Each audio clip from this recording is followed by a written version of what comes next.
frugalité. La frugalité là, c'est quoi? Frugalité, c'est quoi?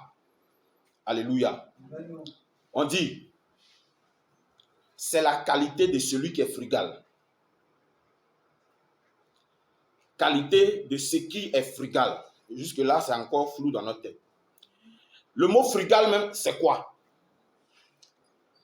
Qui se contente de mets simples, qui consiste en mets simples et peu abondants. Alléluia. Quelqu'un qui est frugal, c'est quelqu'un qui est simple. Amen. C'est quelqu'un qui est simple, quelqu'un qui n'est pas compliqué.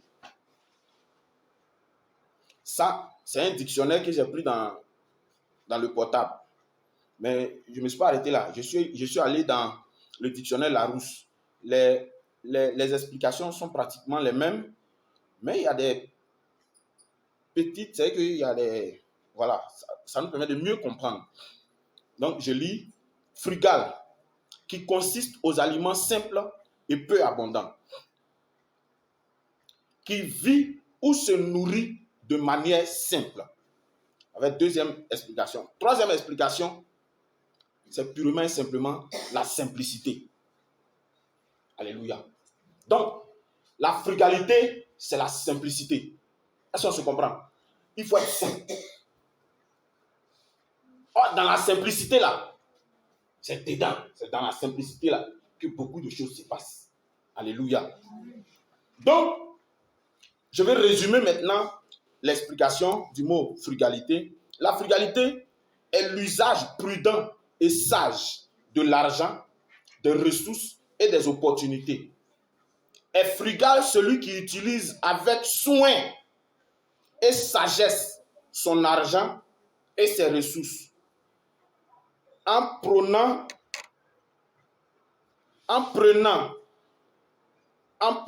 par exemple des repas frigaux.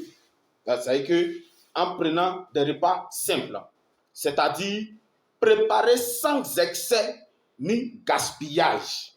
Donc, quelqu'un qui est frugal, c'est quelqu'un qui ne gaspille pas. Alléluia.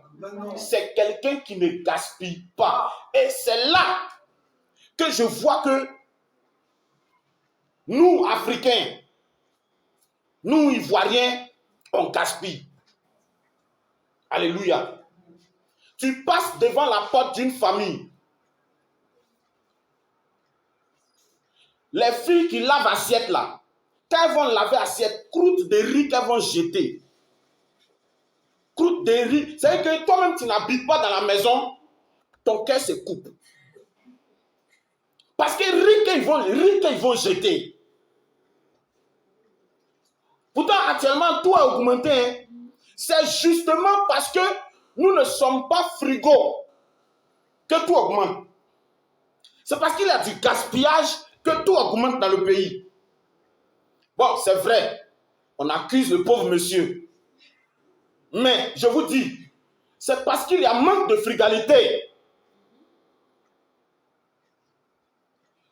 L'eau est en train de couler. Allez-y dans les cités universitaires. Aujourd'hui, on fait payer la CIE. CIE fait payer courant maintenant aux agents de la CIE. Pourquoi? Il n'y a pas de frugalité. Le gars, parce qu'il ne paye pas courant. Le type là, parce qu'il ne paye pas courant. Tu arrives chez lui, il n'y a personne au salon, ventilateur dessus, climatiseur. Le coin est glacé comme ça, parce qu'il ne paye pas. Tout à fait. Ah, allons pas à pas. Donc, soyons frugaux. Le contraire de la frugalité, c'est quoi? C'est ça, on comprend. Déjà, avec mon explication, on peut déjà comprendre. Prenons Luc, chapitre 15, verset 13. Luc, chapitre 15, verset 13. Et puis Luc 16, verset 1. Aidez-moi s'il vous plaît.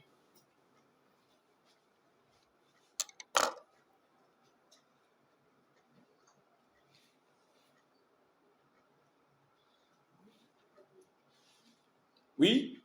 Allons-y, maman. Si tu as trouvé. La dame d'honneur, lis. Hein? Luc 15.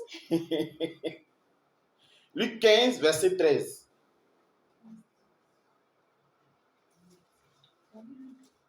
Luc 15, 13. Non, ça explique mieux le comportement de quelqu'un qui n'est pas frugal.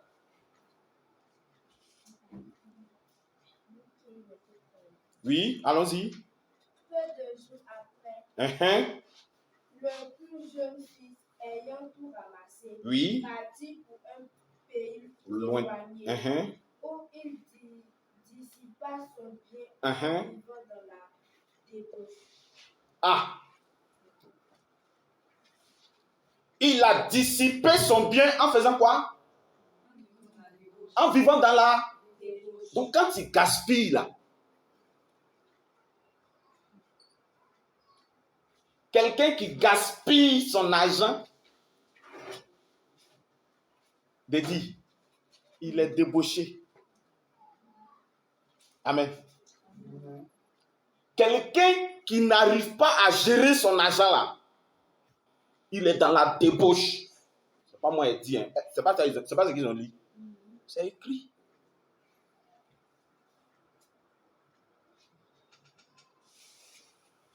Donc, parfois quand il enseigne la parole de Dieu, moi-même j'ai peur parce que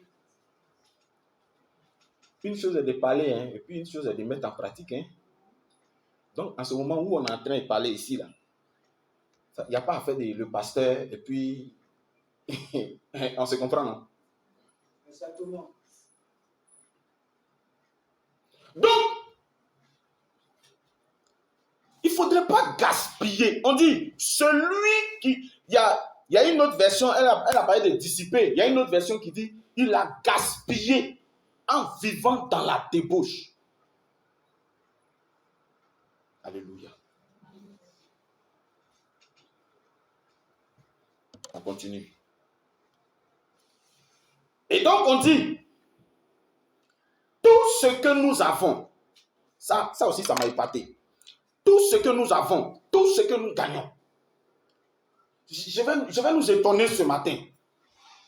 Ta beauté là, c'est une richesse. Laissons l'argent, parce que je vais parler même de la santé là, ta santé là. C'est ta santé qui te donne l'argent, n'est-ce pas? Ta santé est une richesse.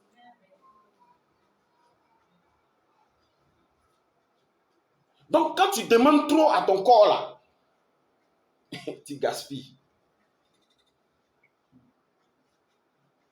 Pardon, de temps en temps, il faut te reposer. Hein? L'argent est bon. Là. Non. Où je suis arrêté devant vous là, il y a besoin d'argent. Hein? Ouais. Si tu me donnes, je prends. Vraiment. C'est bon. Physiquement. Pardon, il faut te reposer. Alléluia. Amen. Non. Il faut te reposer. Regardez. Notre temps d'aujourd'hui, je vais nous surprendre un peu. Hein. Notre temps d'aujourd'hui là, il est difficile d'éduquer nos enfants. Oui, c'est difficile parce que à cause du fait que tu dois chercher l'argent pour les scolariser, pour les nourrir, pour prendre soin d'eux, tu es obligé de les laisser seuls et puis partir. Donc, il y a un manque à gagner, même dans la vie de nos enfants. La plus grande richesse qu'un homme puisse avoir, c'est son temps.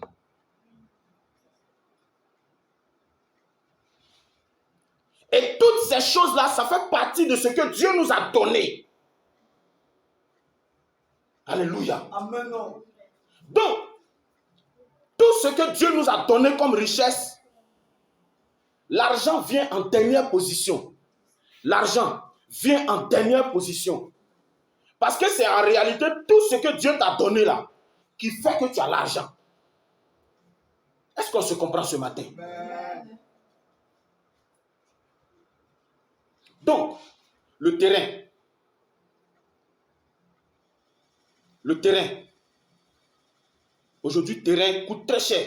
Surtout les terrains qui sont sur les vues de mer là. Ah non, mais c'est cher. Mais c'est la nature, n'est-ce pas? C'est la nature. C'est quelque chose que Dieu a donné. Donc, on a pris une partie et puis on t'a donné, n'est-ce pas? Mais regarde. Cette chose qu'on t'a donnée, cette richesse que tu as, c'est la première chose que Dieu puisse donner à un homme. La Bible dit que lorsque Dieu a créé l'homme, lorsqu'il a formé l'homme de la poussière de la terre, puis il a mis en lui un souffle de vie, qu'est-ce qui s'est passé? La première chose que Dieu lui a donnée, on dit, il a délimité une terre. Il lui a donné, il a appelé ça jardin. Et puis il lui a donné pour gérer et puis pour cultiver. Franchement, si Adam avait gaspillé la forêt là, on n'allait pas venir trouver, on allait venir trouver le désert. Heureusement, Adam était frugal. Et tenez-vous bien, la frugalité fait vivre longtemps. Non. Oui. Ouais. Oui. Quand tu ne gaspilles pas là, tu ne vas pas gaspiller ton énergie, tu ne vas pas gaspiller ta force.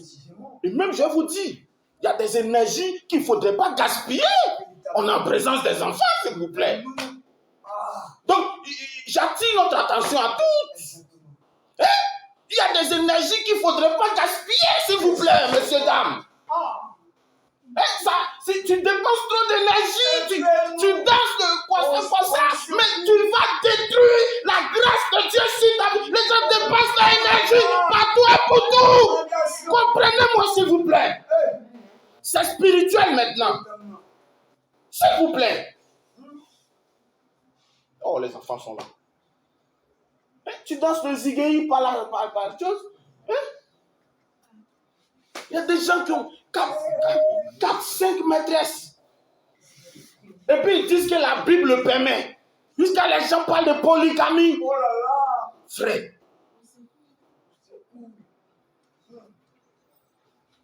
L'une des choses qui détruit le plus, c'est cette énergie qu'on dépense, messieurs et dames. Que ce soit du côté de monsieur comme de madame. Parce que nous avons des fines stratèges, des femmes qui ont 3, 4 gars. Bon, on trouvait un mot pour ça, on dit la polyandrie. Poly veut dire plusieurs. Andrie vient de andros, qui signifie homme viril. Alléluia. Donc, polyandrie, toi seul. Non, je salue la bravoure de nos prostituées. Non, respect.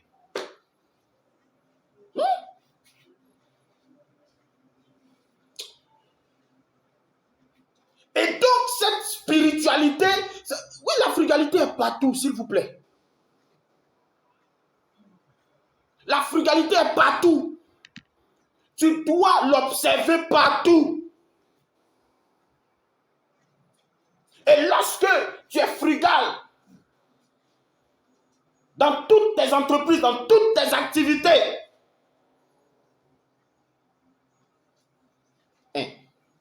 tu préserves ta santé, n'est-ce pas? 2, tu préserves ta vie. 3, tes enfants que tu as mis au monde, ils vont te voir longtemps.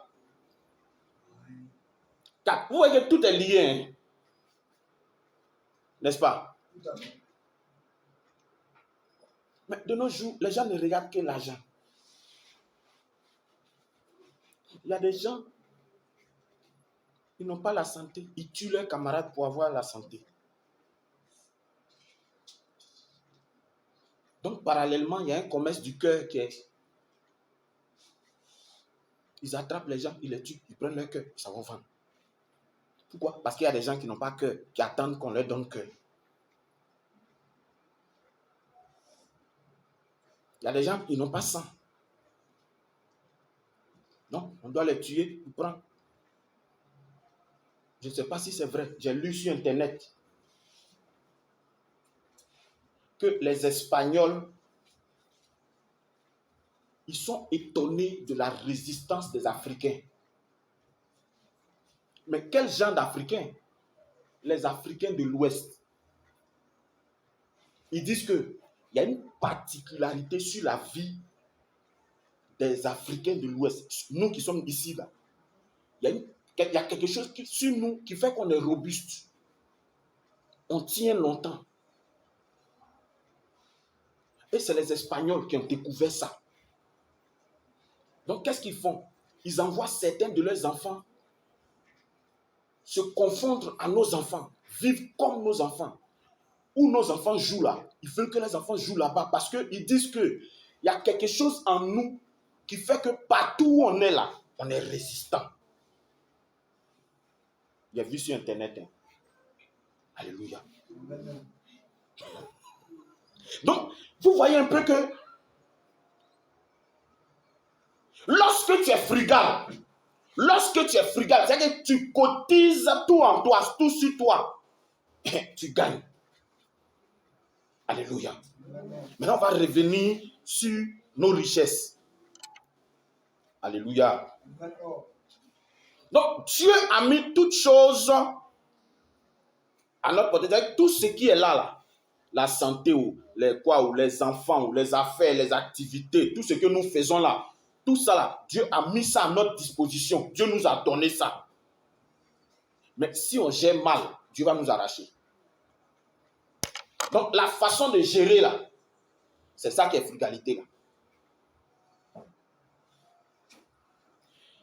Et donc, nous allons prendre encore un autre passage, s'il vous plaît. Ésaïe 12, verset...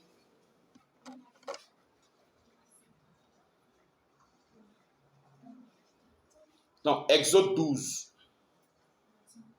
34 à 36.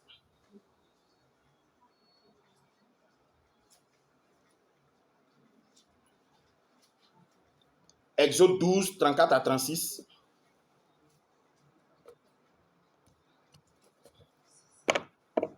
Allons-y. Exode 12, 34 à 36. Oui.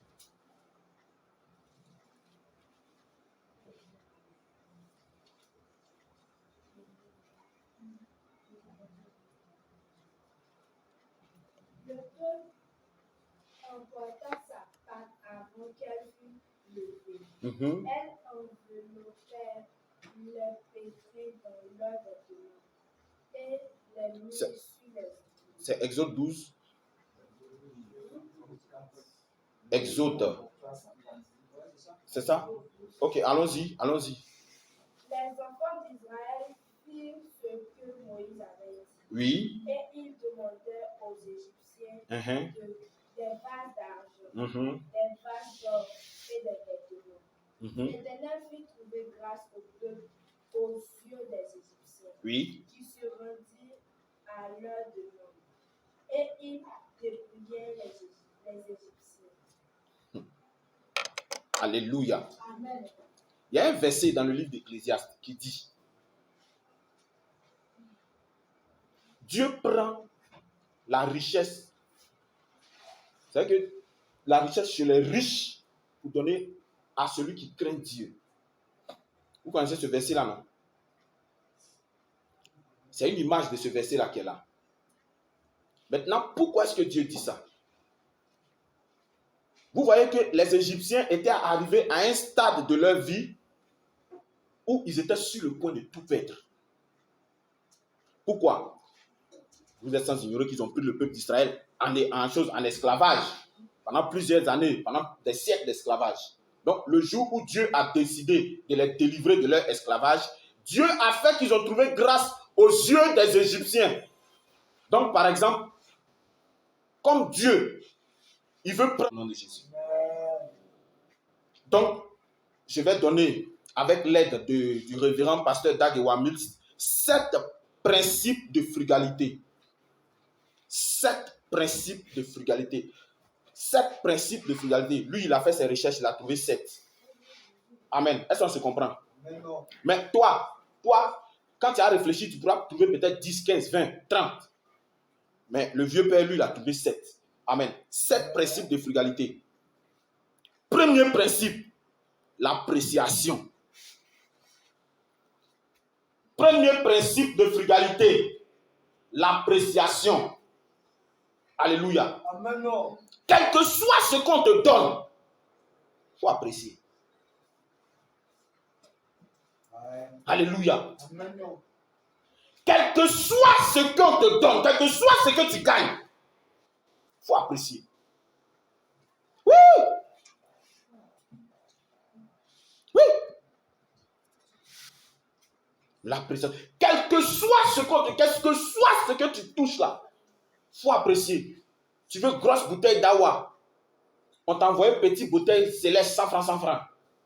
Seigneur, merci. Merci parce que j'avais soif. Je n'avais rien. Tu as envoyé petit céleste. Seigneur, merci. Toi-même, tu sais que ça ne va pas étancher ta soif. Merci, Seigneur. Merci. Que ton nom soit béni. Tu pries même. Regardez. Il faut apprécier ce que Dieu te donne. Ah oui. Tu pries. Seigneur, je veux une moto. Seigneur, donne-moi une moto. Seigneur, donne-moi une moto. La moto va vite, tu ne fais pas effort. Dès que tu t'assois, tu es parti. Tu finis de faire ta prière, c'est un vélo vert. Est-ce que vous me comprenez? Dès que tu fais ta prière net, c'est un vélo vert. Et puis c'est un fils spirituel qui vient. Ah, le vieux! Donc comme il t'a vu, tu es quelqu'un, tu es beaucoup jovial là. Donc, il a vu le vélo vert là. Il a vu que c'est à toi que ça ressemble quoi. Donc, il va te donner ça pour que tu fasses ton sport. Entre nous, c'est foutaise, mais c'est pas foutaise. Quelqu'un qui a regardé, il voit foutaise derrière. Mais Dieu t'a exaucé comme ça. Donc, cet exaucement de Dieu là, il ne faut pas jouer avec ça. Tu te mets à genoux dans un couloir quelque part. Seigneur, merci. Je te rends toute la gloire. Je te dis merci. Que ton nom soit béni. Que ton nom soit glorifié. Le gars prie, il dit, il veut villa. Oh Seigneur, villa, Seigneur. Le premier don qu'on lui fait, c'est entrer coucher. Bon, lui, il va faire quoi avec entrer coucher? Mais lui, il cherche villa, on lui donne entrer coucher. Est-ce qu'on se comprend? Non. Dès que tu... Seigneur Jésus, je te rends toute la gloire. Je te bénis. Je te lève en ton rang de Dieu des dieux. Je te lève en ton rang de Seigneur des seigneurs. Béni sois-tu pour tout ce qui... Donc, nous devons être reconnaissants à Dieu dans tout. Alléluia. Amen. La dernière fois, j'avais parlé de ça dans Autarcie. Là. Dans Autarcie, il a dit quoi? Tout ce que tu as là, il faut être reconnaissant pour ça. Il y a une maman, elle se plaint. Toujours la maman là se plaint. Non, moi, je veux ça. Moi, je veux ça. Moi, je veux ça. Oh, la maman là. À côté de ça, bon, le Seigneur ne l'avait pas béni, elle n'avait pas d'enfant. Mais la vraie femme là, elle était couchée dessus. Elle n'était pas assise dessus. Elle était couchée dessus. C'est une manière de dire qu'elle se suffisait. Amen. Elle est couchée, elle n'est pas assise dessus. Mais quand tu es assis, ce n'est pas beaucoup. Mais quand tu es couché là c'est beaucoup, c'est les papiers, là tu es couché, elle est couchée dessus. Donc un jour, elle se plaignait, Seigneur, pourquoi tu ne me donnes pas enfant? Seigneur, pourquoi tu ne me donnes pas enfant? Elle a prié comme ça pendant près d'une semaine. Dernier jour, le Seigneur va la prendre. Le Seigneur va lui dire, il faut être reconnaissante. Le travail que tu as, il y a beaucoup de femmes qui t'envient. Elles n'ont pas ça. Est-ce que tu m'as une fois dit merci pour ça? La maison dans laquelle tu dors, il y a beaucoup de gens qui envient ça. Ils n'ont pas ça. Est-ce que toi, tu m'as une fois dit merci pour ça? Tu me menaces parce que tu n'as pas enfant. Je suis d'accord. Je suis ton père, Dieu. Tu te plains. La voiture que tu as, il y a des gens qui envient ça. Est-ce que tu m'as une fois dit merci pour la voiture que tu as? Voiture là, tu montes dedans. Et puis le Seigneur ouvre ses yeux. Toutes les fois où elle a évité des accidents dans sa vie. La femme, c'est de sa propre bouche, elle me parle. Hein? Quand ces accidents-là, voici tel accident, le jour-là, c'était un taxi. Tu as évité le taxi. Toi, tu pensais que c'était un petit accident. C'était ton eau. Je t'ai évité ça. Est-ce que tu m'as dit merci pour ça? Elle dit non. D'accord, je laisse tout ça. Ton mari même là, quand il sort, il s'en va. Tu n'as pas enfant à lui. Hein? Il s'en va. Il revient, non? Oui, Seigneur. Bon, tu ne me demandes pas pourquoi il revient. C'est ta force qui le fait partir et puis revenir. C'est ta force. Tu m'as une fois dit merci pour ça?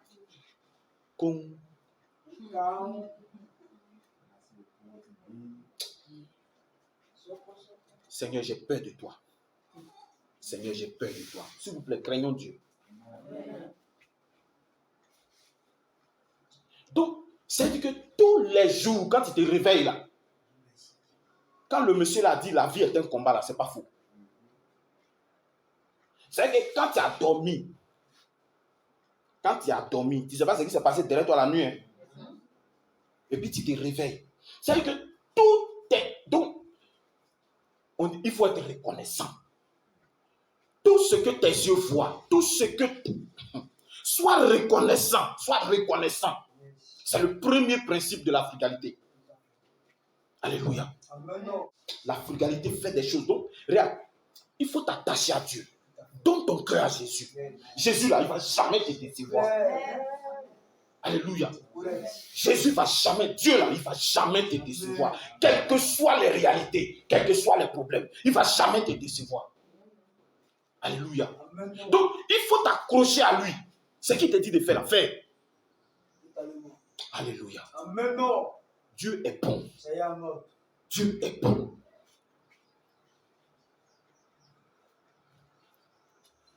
Deuxième principe. L'appréciation opportune. C'est comme ça le gars a appelé ça. L'appréciation opportune. Les gars, certains ici ont perdu leur papa, n'est-ce pas? Jacob. Mais quand ton papa était assis, il était malade, hein? Mais quand il était assis et puis maintenant il n'est plus là, quand il regarde, il y a une différence.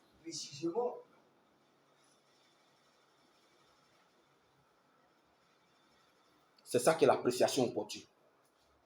L'appréciation opportune, c'est une forme de piété.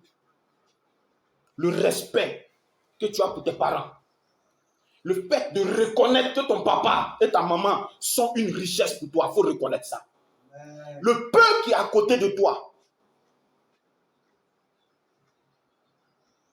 péché ça. Alléluia.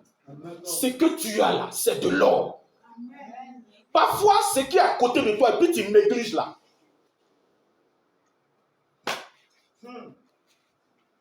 C'est de l'or. Il faut apprécier ce qui est à côté de toi. Ah, dans ça là même, c'est nous les pasteurs, on souffre. Oui. Quelqu'un, il connaît ta valeur. Il court derrière toi. Ah. Quelle souffrance n'avons-nous pas enduré ici à côté? Ah oui. Oui. Bon, Jésus dit, hein, Dieu dit que Israël est sa femme, n'est-ce pas? Bon, nous, on cherche notre femme. Donc, on court derrière vous. On cherche notre femme. Oh, tu vois le gars même. Regarde, il faut venir. Viens à l'église. Matin même, il a dit à 2, viens. Non, d'accord, il vient tout de suite même. Il vient tout de suite. Ils ne sont pas là. Alléluia. Et c'est ça. Et c'est ça. Nous, on manifeste notre amour à votre égard. On se présente à vous tel que nous sommes. Nous avons beaucoup de défauts. Mais on veut aller quelque part avec vous. Mais vous ne nous regardez pas. Vous ne nous regardez même pas même. Alléluia. Amen. Non.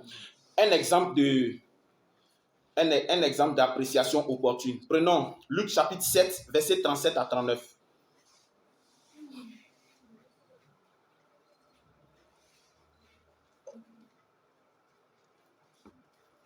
Luc chapitre 7, 37 à 39.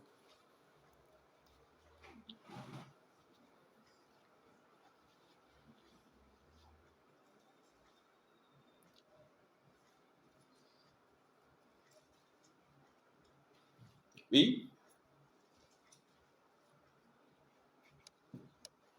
Et voici, Mhm. une femme pécheresse Yes. qui se trouvait dans la ville, ayant su qu'il était à la table dans la maison du pharisien, Pharisien. Mhm. apporta un vase d'albâtre Mhm. plein de parfum Mm.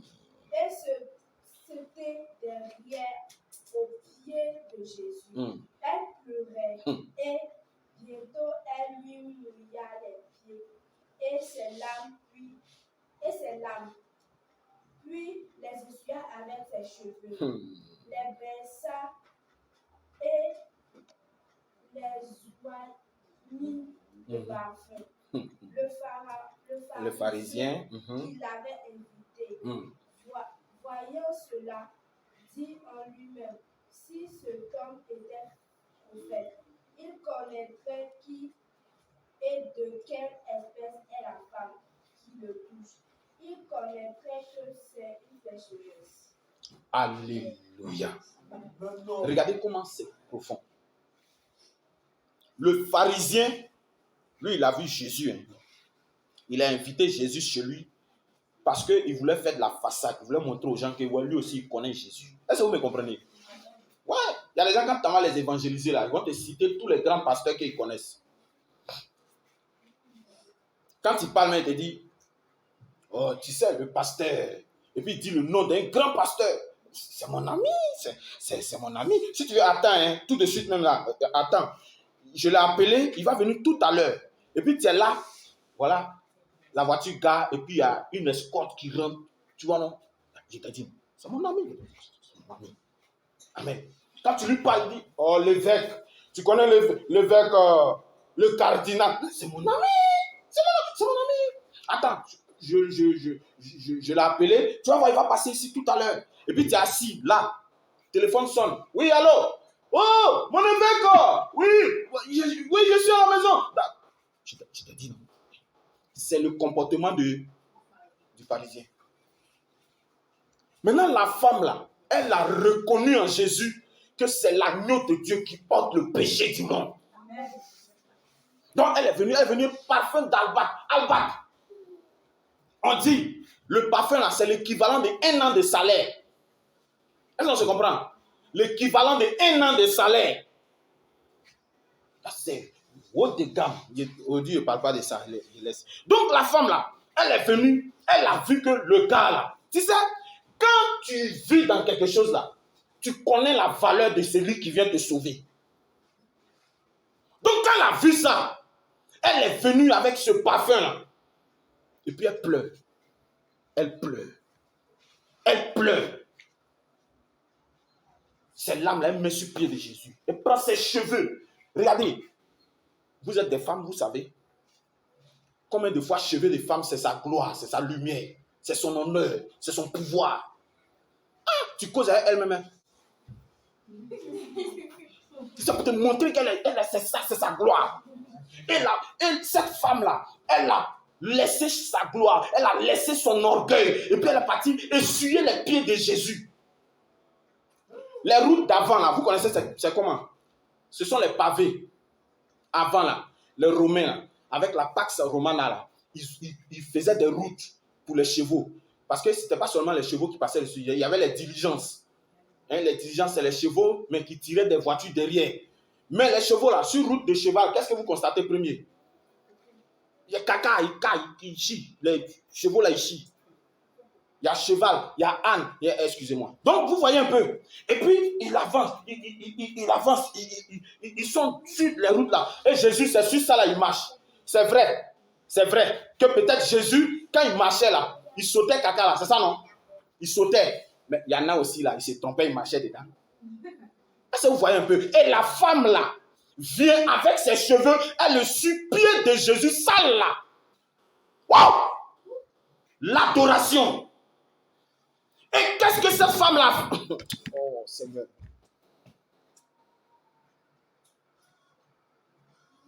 Sachez reconnaître la valeur de quelqu'un. C'est vrai. Peut-être que ce qui vient là, il vient faire dans ta vie, c'est minime. Ce n'est rien. Pour toi, peut-être ce n'est rien. Mais quelqu'un n'a qu'à vous rendre visite tous les mardis à 18h30. C'est-à-dire qu'il vient, il fait 5 minutes, il s'en va. Il vient, il fait 5 minutes, il s'en va. Toutes les semaines, tous les mardis, 17h30, 18h30, il vient, il vous rend visite, il fait 5 minutes, il s'en va. Il vient, il vous rend visite, 5 minutes, il s'en va.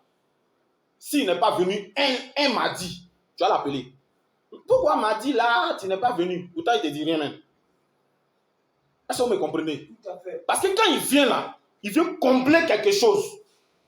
Il vient pour combler quelque chose. Il vient... Sachez apprécier ce qui vient, même si ce n'est rien. Le peu qui vient là, il faut savoir apprécier ça. C'est un principe de la frugalité. Alléluia. Troisième principe.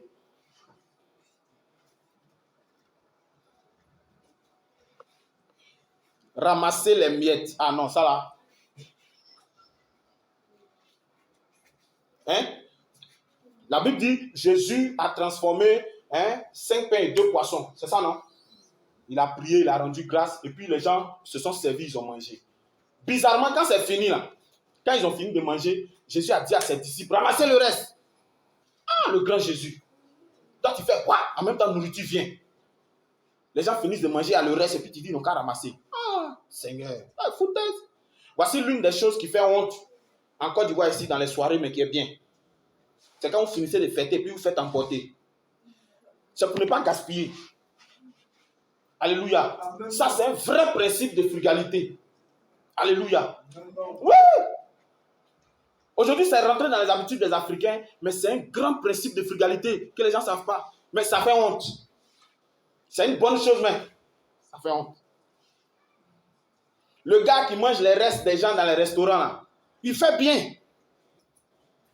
S'il mange, oui, s'il ne mange pas, ça va gaspiller. Est-ce qu'on se comprend? Tout à fait. Hein? Les gens qu'on maltraite dans les familles, là, le reste que le patron a fini de manger, là, pour ne pas que la personne mange, on donne à qui? Bon, si ça n'avait pas d'importance, pourquoi on donne au chien? Alléluia. Donc, le principe de la... Ce principe-là, c'est un bon principe. S'il te plaît, il ne faut pas gaspiller. Maintenant, c'est là qu'il y a parlé d'affaires de courant, là. Bon, comme tu ne payes pas courant, et puis quand on parle, c'est pour l'État. Et puis tu es là pour climatiseur. Et parfois, climatiseur allumé. Onduleur, comment on appelle ça? Ce qui prépare nourriture. Micro-ondes. Ça fait oui. Il y a micro-ondes. Et tu t'as appelé les voisins même. Il y a micro-ondes ici, viens chauffer ton pain. Et puis tu prends. Venez, envoie. Tu veux un riz couché. Envoie ton riz couché. Viens, il y a micro-ondes ici. Pourquoi? Parce que tu ne payes pas courant. Mais tu ne sais pas qui paye à ta place. Hein. Bon, maintenant aujourd'hui, tout a augmenté. On accuse le pauvre monsieur. Le pauvre, lui aussi. C'est ça. Bref, je ne parle pas de ça. Hein? On accuse le gars. Oh, c'est nous-mêmes qui avons fait ça. Non, ça c'est pour l'État. Hein? C'est pour l'État. Non, c'est l'État. L'État là, c'est qui? Bon, maintenant, on te taxe. Tu dis non, c'est le gouvernement là. C'est pas eux. C'est pas eux. Et puis eux aussi, quand ils veulent vous taxer, ils disent non, ils vont subventionner. Donc, ils subventionnent en vous taxant. Bref. Donc, vous voyez un peu. C'est important. C'est important. Faut pas gaspiller. C'est-à-dire que même si toi, tu ne gaspilles pas, que quelqu'un là-bas, il gaspille là, toi, il ne faut pas faire comme lui. Parce que nous, les Ivoiriens, c'est ça aussi. Parce que l'autre a fait, il a fait aussi. Frère, vous êtes nés de la même façon. 3 points de suspension. Que le Seigneur nous aide. 4e principe. Ah non, ce principe-là m'a marqué. Genèse chapitre 41, versets 1 à 4.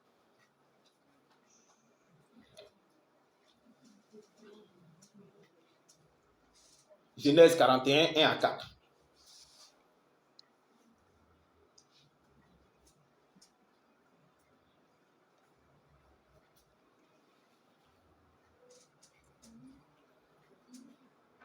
Ça là, ce principe-là, il y a le révérend Mohamed Sanogo qui a donné un très bon enseignement dessus.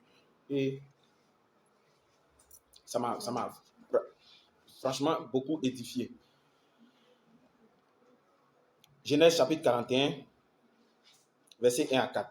Au bout de 2 ans, Pharaon eut un songe. Oui. Voici, il se tenait près du fleuve. Oui. Et voici 7 vaches belles à voir et grasses de chair montèrent hors du fleuve et se mirent à paître Oui. dans la prairie. Oui. 7 autres vaches laides à voir et maigres de vaches de chair montèrent derrière elles hors du fleuve et se tenaient à leur côté sur le bord du fleuve. Les vaches laides à voir et maigres de chair mangeaient les 7 vaches laides à voir et grasses de chair. Et Pharaon s'éveilla. Alléluia. C'est fini, c'est fini. Hein? Voilà. Regardez, on dit, il y avait 7 vaches qui étaient en forme, bien en chair, et puis 7 vaches qui étaient minces. Maintenant, arrivé à un certain moment, les vaches qui étaient minces là, ont mangé celles qui étaient en forme. Amen. Et lorsque Joseph, parce que c'est après ce rêve-là que Joseph a été appelé par le pharaon. Et quand Joseph est arrivé, Joseph a dit, oh non, parce qu'après ça, il y a des choses aussi. Il y a des mille, épis de maïs qui étaient bonnes, d'autres aussi, qui étaient 7 aussi, ainsi de suite. Donc, le monsieur, il était en train de dire, ah, Pharaon, ça là, les rêves que tu as fait là, tout est la même chose. Ça veut dire que pendant 7 années, tu auras beaucoup d'abondance. Mais il faut faire attention. Il faut beaucoup économiser parce qu'après les 7 années d'abondance là, il y aura 7 autres années de famine. Donc, il faut économiser. Là, tu sauras gérer les moments de famine. Et je crois que c'est ici qu'ils ont pris ce principe-là pour faire d'autres choses dans notre vie actuelle aujourd'hui. Alléluia. Et donc, il dit, les vaches maigres vont toujours manger les vaches grasses. Donc, pendant que tu es dans le temps de vaches grasses, il faut mettre quelque chose de côté. Et Joseph, il a fait quoi? Dans son principe, il dit, il faudrait qu'on mette 1/5 de la fortune du peuple de côté. 1/5 des récoltes du pays, là, on met ça de côté. C'est une stratégie d'économie. Alléluia. Quand ça va chez toi, là, il faut diviser ton argent là, en 5. Et puis prendre il faut garder. C'est ce que ça veut dire. On se comprend, non? Parce que tes 1/5 que tu prends pour garder là, il va arriver un moment où ça te soutra. Ça va t'aider. Alléluia. Donc, il faudrait que vraiment la frugalité aussi demande que parfois quand il y en a là, il faut garder. Alléluia. Maintenant, dans le principe du garder là, il y a 2 gardés. Il y a garder éternel. Et puis il y a garder pour un temps. Garder éternel là, c'est ça qui est dîme, offrande, les trucs comme ça là. Est-ce que quelqu'un me comprend? Tu prends là, tu prends pour Dieu, tu t'en vas lui donner. Ça, tu as gardé éternel. Amen. Voilà, tu prends pour Dieu là, tu t'en vas et puis tu lui donnes. C'est garder éternel. Maintenant, quand tu finis, tu prends les 1/5. C'est ce que les gens ont appelé le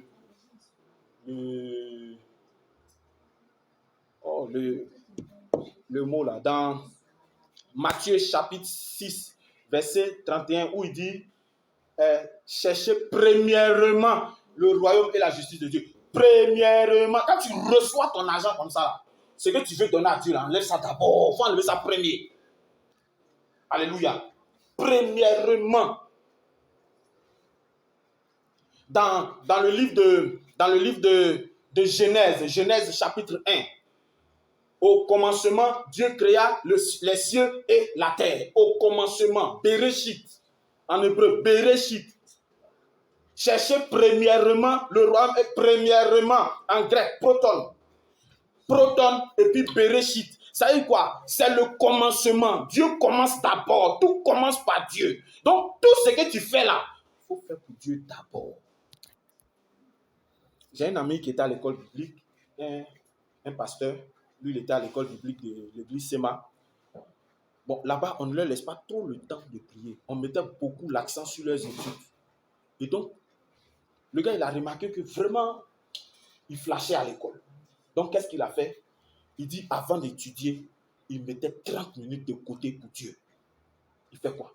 Il prend 30 minutes, il prie. Il parle en langue bien. Il finit de parler en langue 30 minutes. Quand il prend ses devoirs et puis il fait, oh non. Il a commencé à bloquer compteur en classe. Alléluia. C'est un secret que je nous donne en même temps. Donc, mets Dieu devant tout. Tout ce que tu fais là, mets Dieu devant tout. Tu veux manger, mets Dieu. Tu veux sortir, mets Dieu. Tu vas aller, mets Dieu. Tu vas aller, mets Dieu. Et même, monsieur, madame, et même, mets Dieu devant. Même. Alléluia. Oui, même Dieu. Tu t'en vas t'amuser. Mais Dieu. Alléluia. Tu veux balayer. Tu veux regarder. Tout ce que tu fais là, mais Dieu. Alléluia. Donc ici, c'est le moi tous les jours. Toujours se moque de moi. Mais vous voyez, c'est bon. Alléluia. On a pratiqué un principe ici de choses. Qu'est-ce là? La quoi de la boîte d'exaucement ou bien quoi là? Quand on a fait ça, on a payé un micro 50 000 dans ça. Vous voyez un peu. Hein? Piano là, ça c'est le principe. Hein? Les 100 francs, 50, 100 francs, 50, 100 francs, 50, 200, 500. Parce que parfois, les offrandes parlent souvent ici. Hein? Les offrandes parlent. Oui, les offrandes parlent. Quand tu prends, il te dit, il ne faut pas me prendre aujourd'hui. Il ne faut pas me prendre aujourd'hui. Mais bref. Mais dans ça, là, on met un peu à côté. Alléluia. Et c'est ça. Et c'est ça. Ce principe-là, on l'a appliqué par la grâce de Dieu, ça marche. Ce principe-là, on l'a appliqué avec les instruments que vous voyez, baf là. C'est avec ça qu'on a fait ça. C'est avec ça qu'on a fait. Le jour qu'on est parti acheter, la maman, elle m'a regardé, elle dit, hey, pasteur, toi tu ne manges pas. Elle dit, si maman, elle mange, mais c'est l'œuvre de Dieu. Alléluia. Alléluia. Faites ça. Amen. Faites ça, c'est bon. Alléluia. Tout ça sont les principes de frugalité. On va prendre. Non, ça là, c'est quelque chose. Hein. 5e principe. Pouvoir travailler sans supervision. Oh, le temps est parti. Hein. Je peux continuer, s'il vous plaît? Ok. Qui a dit? Amen. Le pouvoir de travailler sans supervision. Il y a des gens, ils ne se mettent pas de pression. Oui, non. Le gars, il ne se met pas de pression. On dit, regardez, dans Proverbes chapitre 6, verset 6 à 8. Il dit, regarde la fourmi. La fourmi n'a pas de chef, elle n'a pas de patron. Mais elle se bat et elle travaille pour garder quelque chose en été. Alléluia. Regarde. Il faut travailler. Il faut t'imposer une discipline. Oui. Ça là, c'est pas facile. Hein. Amen. Non. Ce que c'est en train de dire, c'est pas facile. Hein. Mais si tu arrives à le faire, le succès est certainement tapis devant ta maison. Alléluia. Non, travaille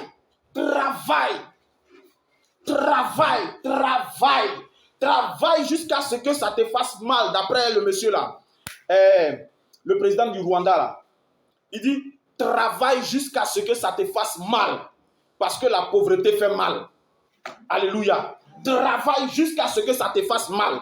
Impose-toi des principes. Donne-toi des façons. Mets-toi au travail. Bats-toi. Alléluia. Lève-toi, bats-toi. Il y a un monsieur, un couturier. On était en train de causer, le couturier me dit, un enfant qui naît, il a toujours son manger sur la terre. Si tu es sur la terre, là, c'est parce que tu as quelque chose à manger. Il y a pour toi sur la terre. Mais tu ne vas pas rester couché pour que ça vienne vers toi. Hein. Lève-toi. Va vers ce que tu dois manger là. Lève-toi, va là-bas. Alléluia. Lève-toi, va là-bas. Affronte les réalités. Bats-toi. Bouge. Alléluia. Oh non, ça, il ne laisse pas. Non, non, non, non. Alléluia. Bats-toi, bouge, lève-toi. Même si quelqu'un vient, puis toi-même, il faut aller lui proposer. Voilà, aujourd'hui, on vient prier chez toi. Hein. On vient prier chez toi. Frère, quand tu as parti prier là, oh, même s'il est méchant, il a une petite chose, il va te donner quelque chose quand même. Alléluia. Il va dire non, vraiment, je n'ai pas grand-chose, mais tiens, 1000 francs. Forcément, il va dire ça. Alléluia. Oui, mets-toi, mets-toi au travail. Alléluia. Le travail paye. Le travail paye. Le travail paye. Yes. Merci Seigneur. Au nom de Jésus. Amen. Ne pas poursuivre les choses vaines. 6e principe. Bon, il n'a pas dit ton nom. Mais j'ai causé avec une maman. On est en train de causer. Et puis, elle a vu quelqu'un à la télé. Lui, là, c'est qui? C'est un pasteur. Je lui ai dit, Yako. C'est quelqu'un qui travaille. Est-ce qu'on se comprend? La personne travaille. La personne travaille. Donc, elle n'a même pas le temps de regarder même téléphone portable. Elle n'a même pas le temps de regarder télé. Si elle regarde, c'est juste un peu, prendre un peu d'infos. Alléluia. Il ne faut pas poursuivre les choses vaines. Est-ce que quelqu'un me comprend? Oh non, mais nous, on poursuit trop de choses vaines. Trop de choses vaines. Surtout la jeunesse. Non, mais tu as la petite goula. Non, petite goula. Non. Je suis sûr qu'elle est fan de moi. Non, il y a la petite. Et ça, c'est ce que je déplore dans la mentalité des jeunes Ivoiriens. Même quand ils savent prendre médicaments, c'est féticheur, c'est médicaments des femmes. Il faut chercher autre chose. Alléluia. Donc, il ne faut pas poursuivre les choses vaines. Parce que quand tu poursuis les choses vaines, c'est l'argent que tu perds comme ça. C'est quelque chose que tu dois construire, que tu es en train de perdre. Alléluia. Battons-nous, mettons-nous au travail. Mettons-nous au travail. Mets-toi au travail, lève-toi, va chercher. Alléluia. Il ne faut pas te dire non, je suis femme. Donc, comme je suis femme, donc je suis femme quoi. Donc, je suis femme. Non. Je refuse ça sur ta vie. Au nom de Jésus. Alléluia. Non, il ne faut pas te dire non, je suis femme, donc tu es femme. Non, tu es femme quoi. Femme. Donc, femme. Je refuse ça sur ta vie. Au nom de Jésus. J'ai regardé un documentaire hier.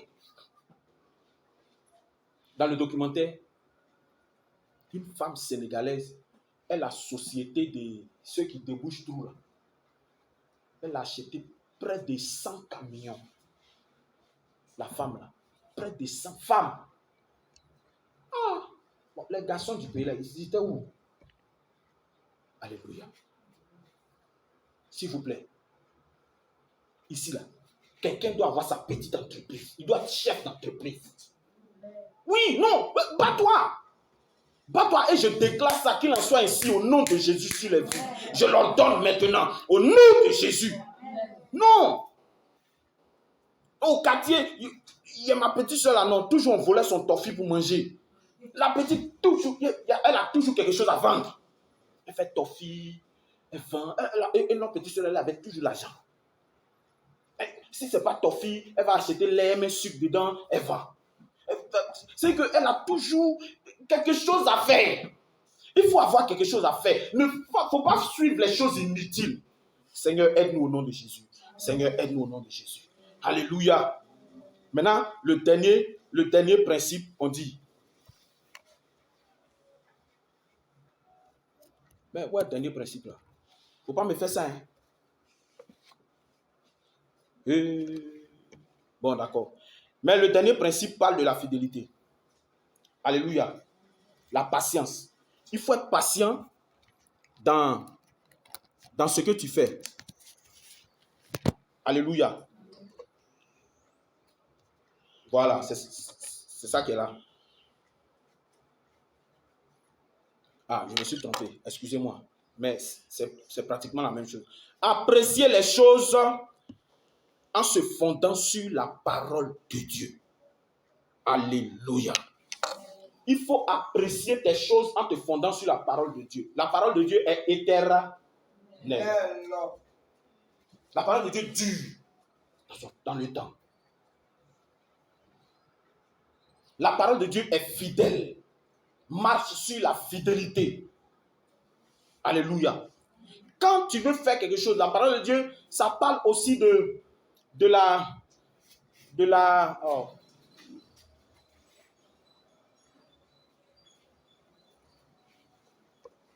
ça va venir.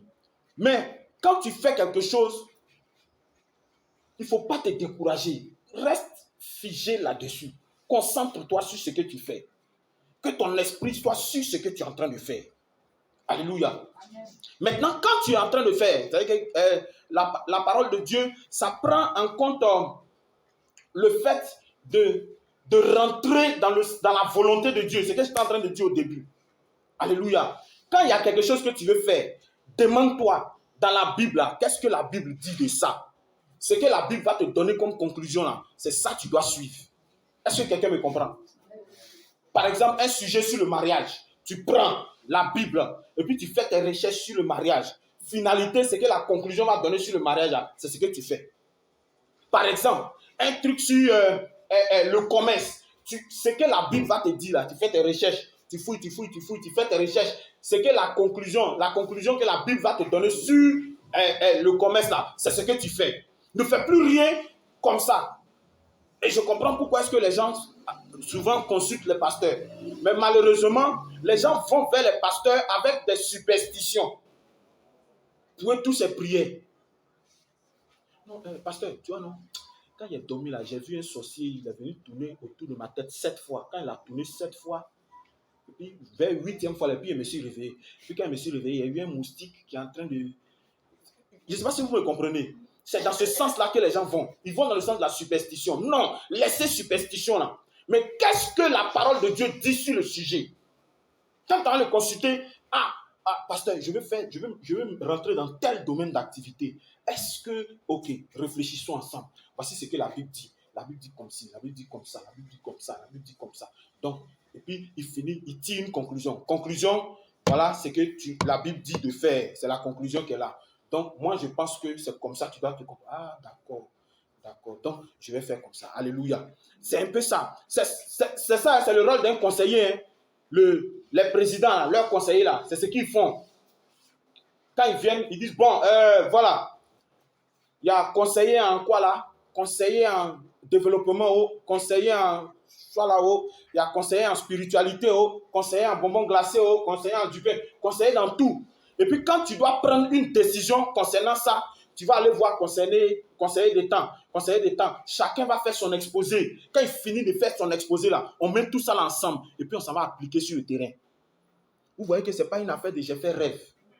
Ce n'est pas une affaire de tu vois ma tante là, elle est sorcière, elle veut m'attaquer, donc je vais qu'on prie. Parfois là, tout n'est pas prière. Parfois, quand tu rentres dans l'obéissance de la parole de Dieu, c'est-à-dire que quand tu obéis à Dieu, sorcier ne peut rien te faire. Parce qu'on dit dans Proverbes chapitre 30 que la parole de Dieu est digne de confiance. Qu'il est un bouclier pour toute personne qui fait quoi? Qui se réfugie en la parole de Dieu. Alléluia. Que Dieu nous aide. Je voudrais prier.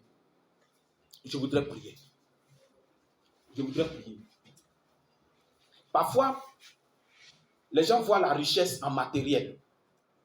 Mais ce matin, je vais prier pour l'aspect spirituel de la richesse. La finalité de l'aspect spirituel, c'est que tu te suffis. Tu arrives à t'en sortir. Donc, je vais prier, s'il vous plaît. Tiens-toi debout, je vais prier. Père, je prie.